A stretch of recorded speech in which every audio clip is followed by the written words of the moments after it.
Okay, good evening, everybody. Good morning, good afternoon, from wherever you'll be watching this from. You're welcome to another edition of Business Management. So, today we'll be talking about job satisfaction. We'll be talking about job satisfaction. Now, what is job satisfaction? Before we go into the definition of job satisfaction, I would like to say that there is no one definition of job satisfaction. Different people have defined job satisfaction to mean people that are happy with their job, that are satisfied with their job. People have defined job satisfaction as a situation whereby people are happy, people are okay with their job.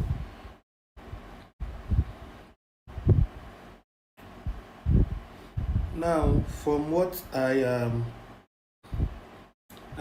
created, job satisfaction refers to the degree of pleasure or happiness that an individual feels in their job.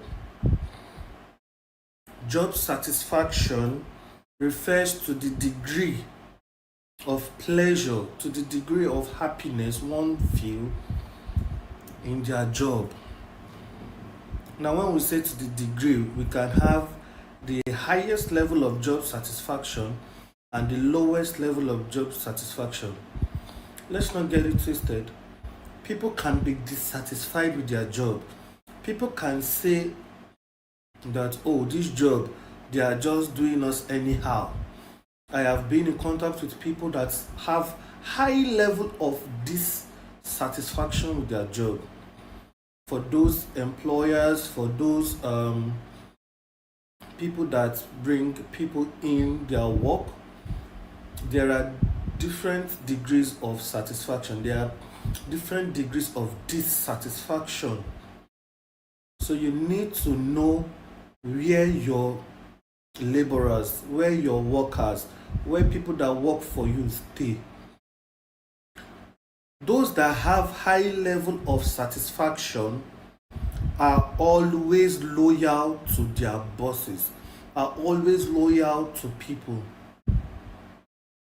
So job satisfaction is very essential in any company, in any organization, whether it is profit or non-profit organization. Edwin Locke in 1976 described job satisfaction as the state of feeling resulting from appraising one's job's experiences. That was described by Edwin Locke in 1976. I take that again. Edwin Locke or Locke defined job satisfaction as a state of feeling resulting from appraising one job and his experience in that job. This can be influenced by a variety of factors, which include the nature of work itself, the work environment, the company's culture, the employee's relationship with their co-workers.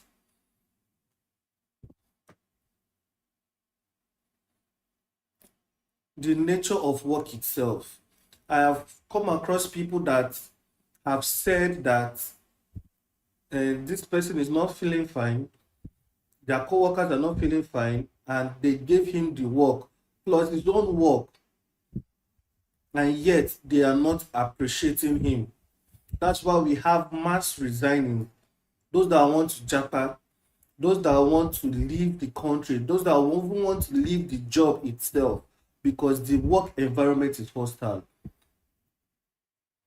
So, to the employers out there, I would say that you should create a friendly work environment for your employees. It is very important, it is very significant in the lives of each employee. because the productivity of your work depends on the happiness of your employee.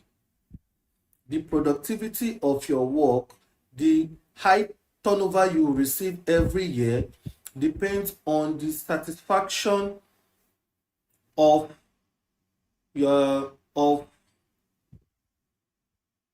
employee.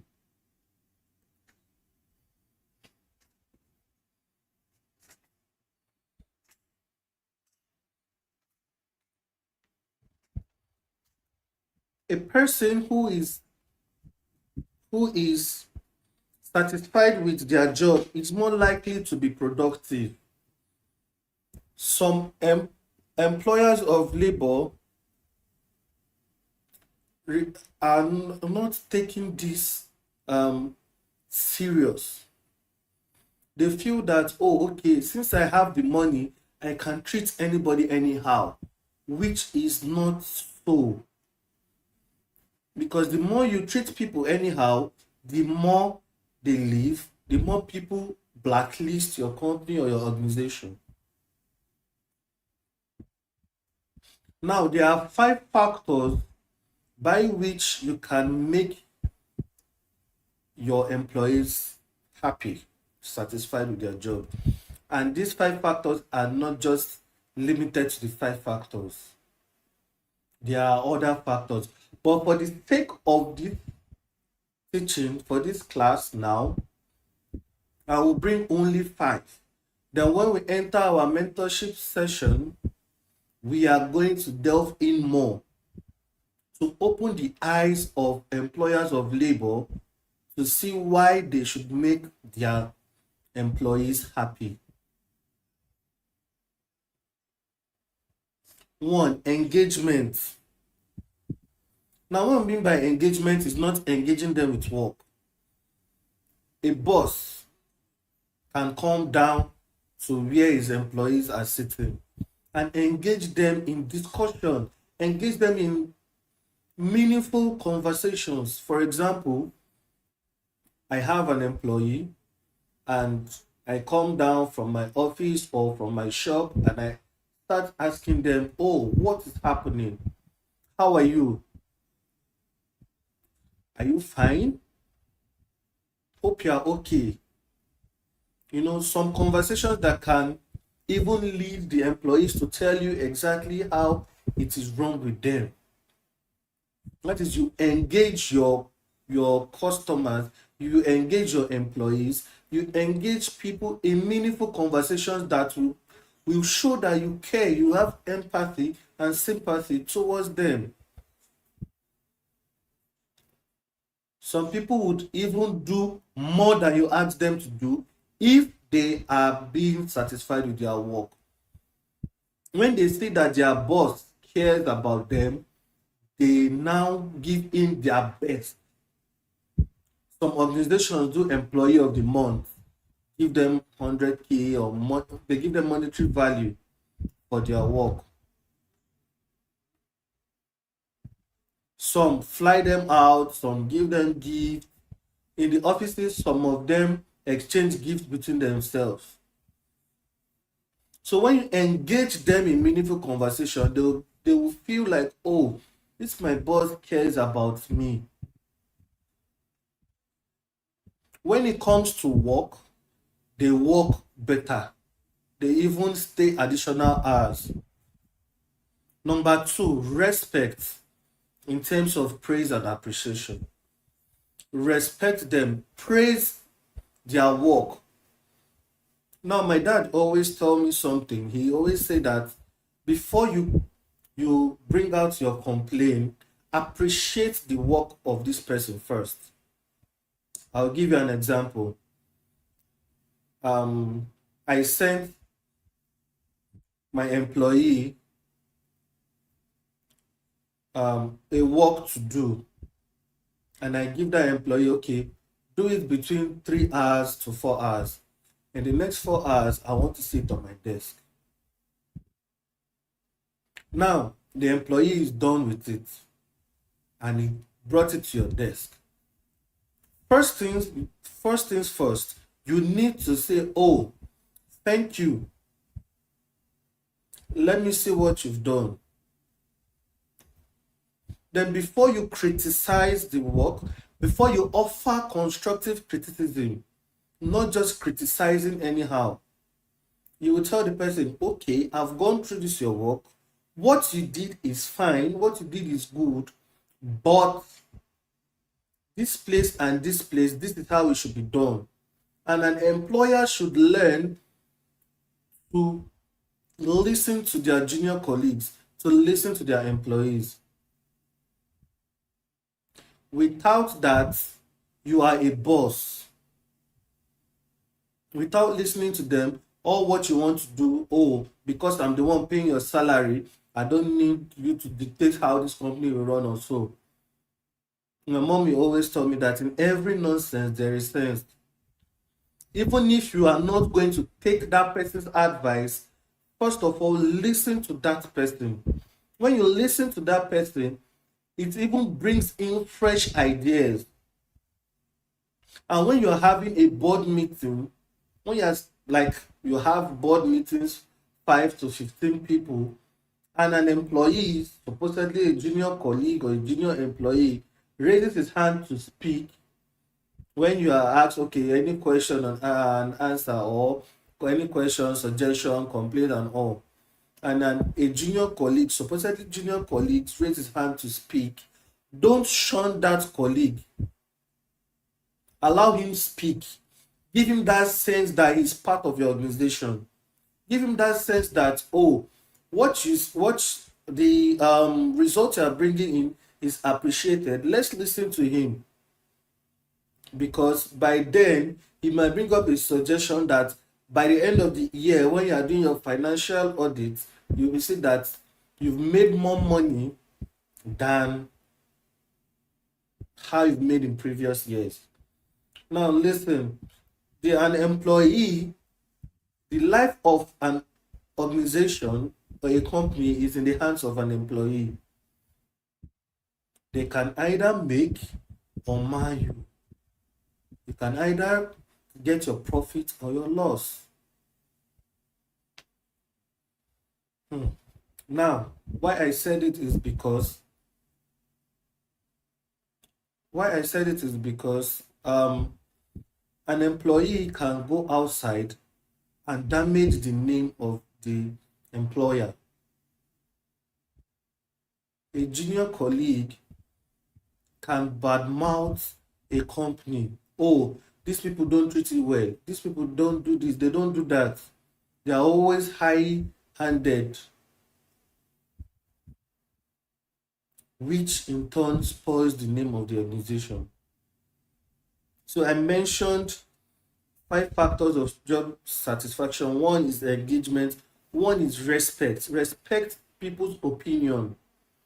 Don't just come and say, oh, because I am the boss, shut up, don't talk while I'm talking, or I don't need your opinion, I don't need anything from you. Just you are being paid to do your job, do it like it. I've had a conversation with someone and he said that if he is being paid for a job, he will only do that thing that you've paid him for. Because one, he might not be satisfied with the job. Two, he might be satisfied with the job, but not the highest level of job satisfaction. Number 3 is fair compensation. Like I said before, you can reward people for things that they have done. Compensate them and say, oh, take this for what you have done. You people have done well. This month, employee of the month is receiving an additional monetary value to his salary. Trust me, if you do this, more people would want to work in your organization. And on the part of the employee, if there is no memo circulating that there will be an increment in your salary, and you receive a salary increment, please report it to your boss. Oh, my oga, I saw an increment in my salary, I don't know if it was a mistake. Let the boss himself tell you that, oh yes, we we increased your salary, or we paid more money to your salary. Now another one is, if you don't do that, you are a thief, because most people receive extra in their account and they don't report it. Then maybe the next month they receive lesser than what they received and they go and report it. That shows that you can't be trusted and your job will hang in the balance. And in as much as we are talking about an employer to an employee, let also the employee give all, make the environment friendly for everybody. Motivation. People can be motivated in so many ways. Money can motivate people. Words of advice, words of affirmation. Oh, I still need you in this company. You are doing well. Like Mr. Macaroni will say, you are doing well. Words of affirmation, words of, you know, boosting confidence. There are some words you say to your employee that will boost their morale. There are some words that you will say to your employee that will kill their morale. Even the Bible says that life and death is in the tongue. That as the tongue doesn't have any bone, it is the most dangerous part of the body. Because with your mouth, you can kill, and with your mouth, you can make alive. So let us watch the way we use our mouths when condemning, when commending an employee for a job. You can commend him, and also when you are commending him, you are pointing out things that he did wrong. Like I said before, it is possible for you to offer constructive criticism. Praise.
Um, Sorry for that. So as I was saying, the five factors: engagement, respect, respect. We have praise and appreciation and respect, fair compensation, motivation, and life satisfaction. I was talking about motivation. Motivation, you use your words to motivate your people. Use your words to, offer constructive criticism. What is constructive criticism?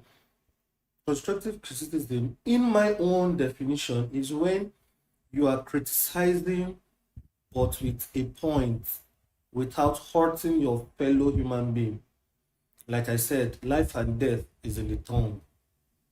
Your tongue can your tongue can kill, your tongue can even murder on a large scale. So for those that are employers of labor, from the oga to the subordinate, you can always encourage your workers. Now, I would also say that name tag is also another way to give your employee job satisfaction. For example, your gate man, you call him GM. Yeah, Alpha GM, how you dey? Have that close relationship with even your cleaners. Don't look down on anybody. Don't look down on anybody.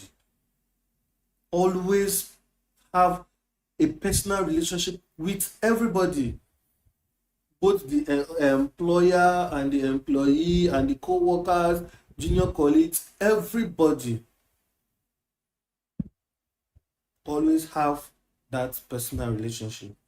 Now, a research by the Society for Human Resource Management in 2021 and 2022 found out the following factors are very important to more than half of the employees that they surveyed about job satisfaction. Some of them said their compensation pay or pay when they work over shift, when they work more than the time you've given them, you compensate them. You don't just leave them. Respectful treatment of all employees on all levels. Like I said before, you have that relationship with them, you respect them, because without the cleaner, when you come, your office will be dirty. Without the gate man, when their boss come, you will be outside or you will use your hand to open the gate. So nobody is to be looked down on, because each of your staff have their unique role to play. Don't look down on anybody. Trust between employees and senior management. Trust between employees and senior management. That trust that, oh, I trust you to deliver this work.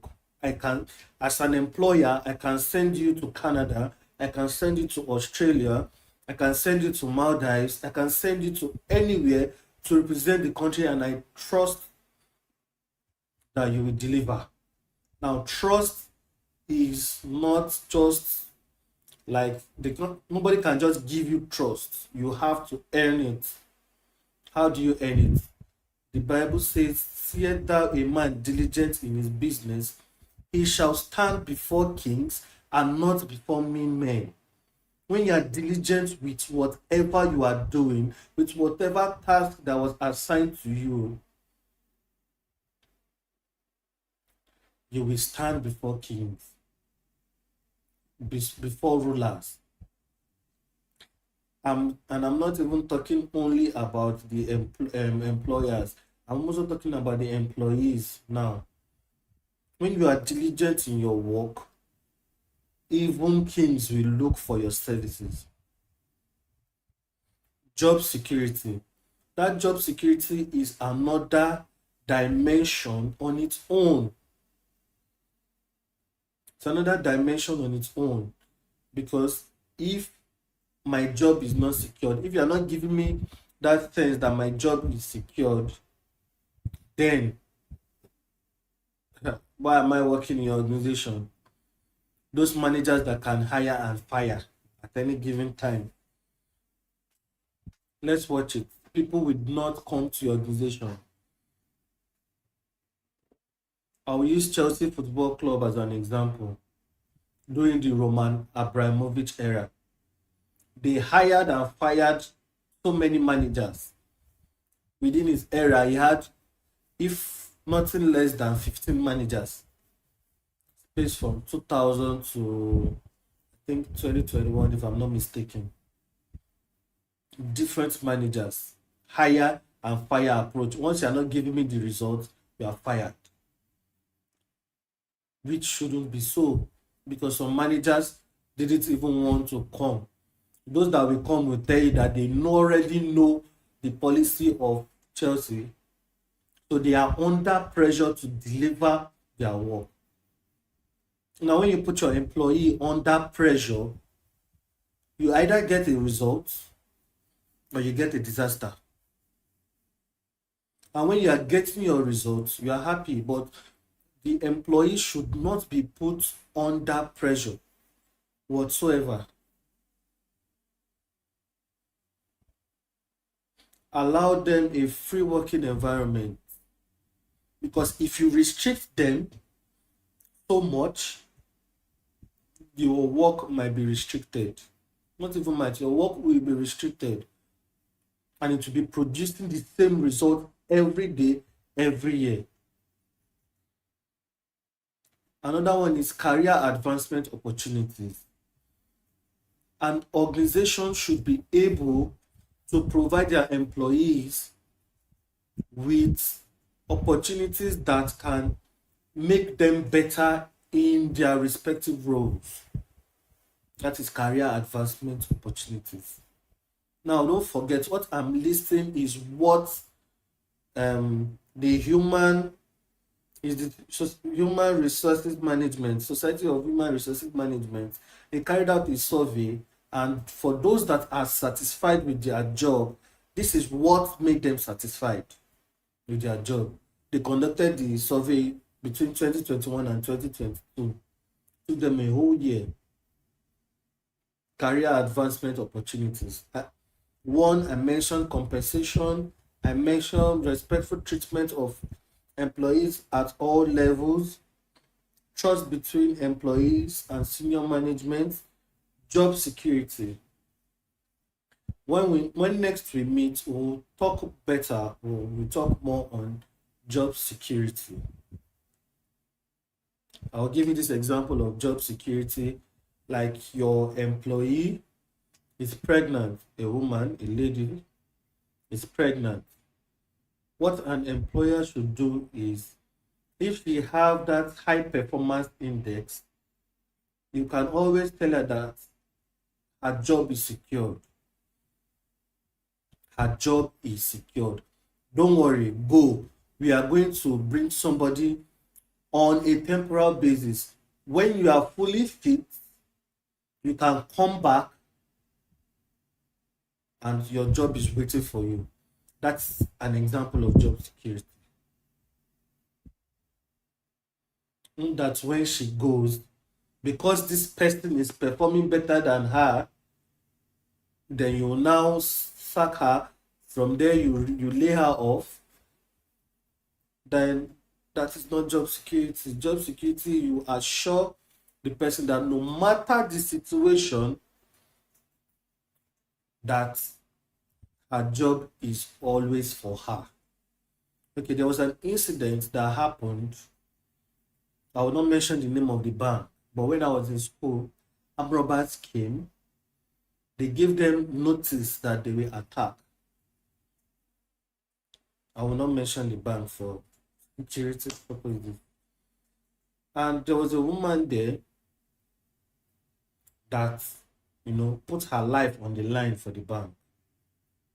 She got injured in the process. So after the robbery, some weeks and all, the bank laid her off and told her that you are reminding customers of what happened because of the injury. And that's how she lost her job. That is not a good thing. It's not a good thing. One needs to be assured that no matter what, because each and every one of us learns at our own pace. So no matter what it is, make sure that the job of that person is secured. And I mentioned also career advancement opportunities. Each organization should also make sure that their employees are advanced, are paid for. If they cannot afford it, paid for. Some companies will pay for them. Oh, go and learn this, further your education on this, and come back. Then There will be an agreement, okay, we'll remove it small, small from your salary till it's being paid, or a fully funded scholarship to advance in your role. So each organization have the way they do it. Communication between employees and senior management. Communication. Communication is everything in life.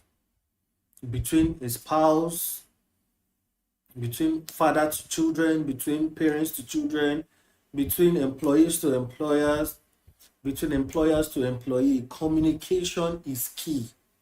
Communication is key. Yes, communication is key. Understanding is the master key. I can communicate all I want, but the way you understand it is the master key. We can communicate, but then understanding is the key, is the master key. Now, as an employer, learn to communicate effectively to your employees. Effective communication. Learn to communicate effectively, because without communicating effectively, things will be muddled up. So there has to be constant communication. Okay, what is going on in the office? What do you like? What don't you like? That is communication. You can take a survey. So for every organization to grow, there needs to be effective communication, not just anyhow communication. Let the company lay down whatever it is that they want their staff to do. Assign tasks. Listen when it is necessary. Management recognition of employees' job performance. I said it before that their job performance should be recognized. There are some people that will work effectively when you recognize the little things that they do. They will always say that it is the little things that count.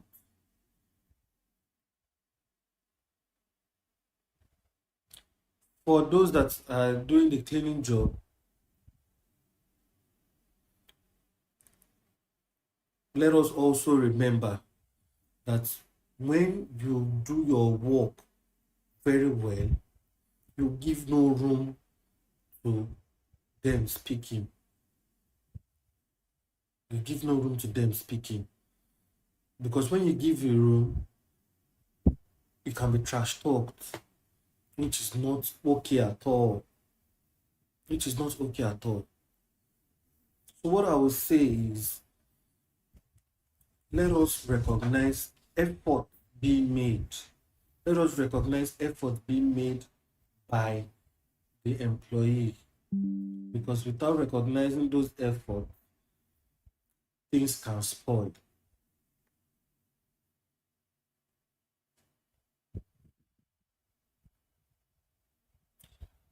So let us remember that job satisfaction refers to the degree of pleasure or happiness that an individual feels. So when we come back for the mentorship section, for those that will still need more insight, more knowledge on this job satisfaction, we would always carry you and teach more on that. Let us remember that this job satisfaction and job security is a key component of every organization, because without it, an employee can spoil things with their mouth or with their hands, can damage an organization. So without it, things will spoil, and at the end of the year, you will be wondering whether it is your village people or whether it is your own, or why is this thing happening to me. God, why me? You need to self-reflect as an employer. Reflect on those things that is making the things not to work. Let us reflect on things that are spoiling. Because without that reflection, without that retreat, you would not be able to know that these people are not satisfied. How do you carry out job satisfaction? You carry it out through surveys, through questionnaires. You prepare a questionnaire. Okay, list things that are not working. We'll talk about those questionnaires, how to create surveys during the mentorship section. So we've come to the end of this class. Hopefully, we'll meet again where we'll talk about job security. Thank you very much.